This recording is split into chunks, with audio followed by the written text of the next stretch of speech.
We usually think of learning as something we just have to do, right? It's a chore for school, a box you gotta check for a job. But what if we've been looking at it completely backwards?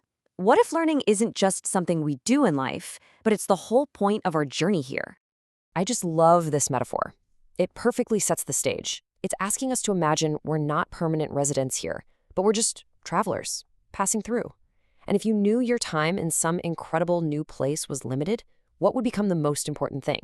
It's not the stuff you collect, right? It's what you experience, what you come to understand. So, okay, if this is our one and only trip, what is it that really makes the journey worth it? The idea we're digging into today is that it's all about the richness we build on the inside, the growth, the wisdom, and the connections we make by understanding the world and the people around us. And that's just such a powerful way to put it, isn't it? All the material things are temporary. We can't take any of it with us. But the person we become, the knowledge we gather, the wisdom we build up, that is the real souvenir from our time here.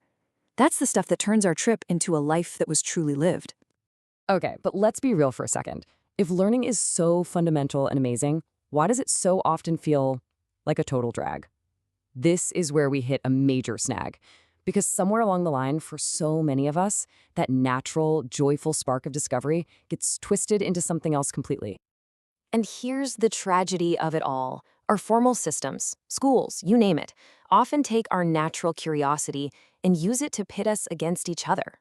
Suddenly, learning becomes all about grades, about rankings, about memorizing a bunch of facts that feel totally disconnected from our actual lives. It's all about performing, not actually learning. And this slide just lays it out so clearly. On one side, you've got learning that's forced on you. It's driven by competition, which leads to anxiety. You're just memorizing stuff, and it feels like a heavy burden. But then you look at the other path, learning that's voluntary, that's fueled by your own curiosity. And what does that lead to? Real understanding, a feeling of empowerment. It becomes a joy.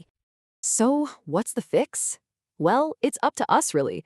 We have to reclaim that joy for ourselves. And maybe the secret is realizing that the most important learning doesn't happen inside four walls. It happens out here, in the real world. I mean, really think about this for a second. What if we started seeing every single day as a chance to learn something new? This isn't just some feel-good quote. It's a huge shift in how you see everything. It means your education never, ever has to end because life is always teaching. And suddenly, you start seeing these classrooms literally everywhere. Your job isn't just a job, it's a lesson in systems and teamwork. Traveling isn't just a vacation, it's a deep dive into other cultures. Heck, even watching a movie can teach you something profound about human nature, and just watching people you admire can show you qualities you want to build in yourself. Every interaction becomes a lesson. Okay, so life is full of lessons, we get it. But here's a crucial point. Just having experiences isn't enough to guarantee growth. You can live for 80 years and not really learn that much if you're not paying attention. It seems that getting to true wisdom, well, that takes a more active, intentional approach. And this is the fork in the road, right here. We can just drift through life, kind of letting things happen to us. Or we can choose to actively engage. We can seek out knowledge, we can reflect on what's happened, and we can connect the dots. That's how you add real depth and meaning to your life. That's how you turn the number of years you've lived into real wisdom. And it really boils down to this super simple but powerful three-step process. First, you've got to live actively. Go out there and really experience the world. Second, learn systematically. Don't just rely on random insights, actually seek out knowledge. And third, and this is the magic ingredient, reflect intentionally.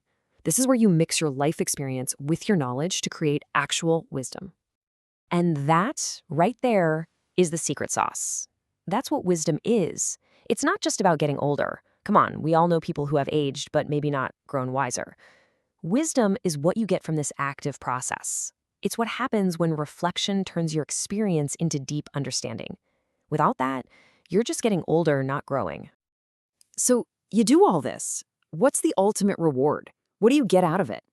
It's not really about getting a better job or making more money, though, hey, that might happen too. The real payoff is something much, much deeper. It's that feeling you get when you start learning about something you genuinely love. Everything just clicks into place. Learning stops feeling like something you have to do and starts feeling like something you were meant to do. Your life gets this rhythm, this momentum. Every day feels full of purpose because you're actively building this incredible inner world. And maybe this is the biggest takeaway of all. The ability to learn, to grow, to understand this incredible, complicated world, that is a profound privilege. When we start seeing it as a gift we give to ourselves, our whole relationship with it transforms. It becomes an act of self-care, of self-expansion. Look, this isn't just some nice idea to think about for a few minutes. This is a real choice that you and I get to make every single day. So are you going to drift along passively, or are you going to actively engage? Are you going to see learning as a burden you can't wait to be done with, or as the joyful, lifelong adventure that makes the whole journey worthwhile? The choice is yours. What's it going to be?